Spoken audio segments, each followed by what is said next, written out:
Bonjour, bonsoir bien-aimé dans le Seigneur. Je vais te conseiller sur le mariage, la première vidéo. En guerre, ce n'est pas la grande armée qui sauve le roi, mais plutôt les conseillers. Car courir seul, c'est aller plus vite, mais marcher ensemble, c'est aller plus loin. Conseil ne conseille pas, mais conséquence conseille. Bien-aimé, si conseil ne te conseille pas, cimetière te conseillera.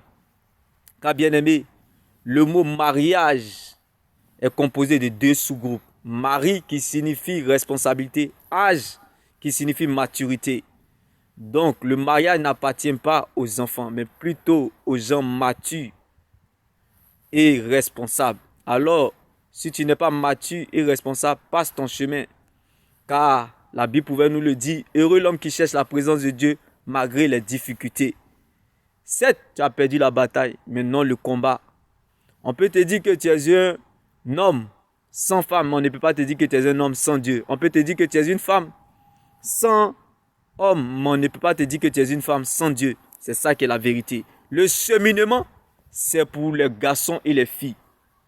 Les fiançailles, c'est pour l'homme et la femme. Le mariage appartient à l'épouse et l'époux. Donc bien aimé, sache que tu ne peux pas servir si tu n'es pas serveur. Oui, laisse-moi te choquer. Les fiançailles, c'est la bergerie. La royauté, c'est le mariage. La Bible pouvait nous le dire. Si tu n'aimes pas l'homme que tu vois qui est en face de toi, ton prochain, ce n'est pas Dieu que tu ne vois pas que tu vas aimer. Donc, bien aimé, sache que celui qui ne sait pas Dieu, celui qui ment à Dieu, qui est infidèle à Dieu, qui trompe Dieu, qui joue avec Dieu, ce n'est pas toi qui vas caresser. On ne se marie pas avec ce genre de personnes. On se fiance à un homme, mais on se marie à un époux. On se fiance à une femme, mais on se marie à une épouse. Bien aimé, il y a beaucoup de garçons, il y a beaucoup d'hommes à l'église, mais on se marie avec un époux. Il y a beaucoup de filles, il y a beaucoup de femmes à l'église, mais on se marie à une épouse. Bien aimé, il faut être fiancé à l'église d'abord, c'est-à-dire il faut appartenir à la bergerie. Il faut servir Dieu, bien aimé, avant de fiancer quelqu'un, bien aimé.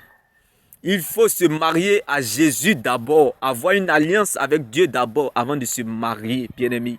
Car le mariage n'est pas un jeu, ni un ping-pong, ni un jeu de Scrabble. Le mariage n'est pas un jeu de dames. C'est un film d'horreur, bien aimé. Je dis à quelqu'un, qui vivra verra. Laisse-moi t'annoncer cette bonne nouvelle en ce jour, bien aimé. Le mariage, bien aimé, la Bible pouvait nous le dire. David en face de Goliath, l'Éternel est devenu serveur. Tu ne peux pas servir si tu n'es pas serveur. Ne fiance jamais quelqu'un qui ne sait pas Dieu. Ce n'est pas toi qui vas servir. Si quelqu'un ne sait pas Dieu, il ne peut pas te servir, bien aimé. Il ne pourra pas être un bon fiancé ou une bonne fiancée. Quand on veut se fiancer, c'est avec l'homme et la femme. Mais quand on veut se marier, c'est avec l'époux et l'épouse. Bien aimé.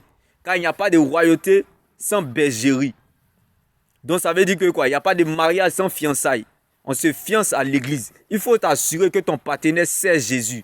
Il ne ment pas à Jésus. Il n'est pas infidèle à Jésus. Il ne trompe pas Dieu.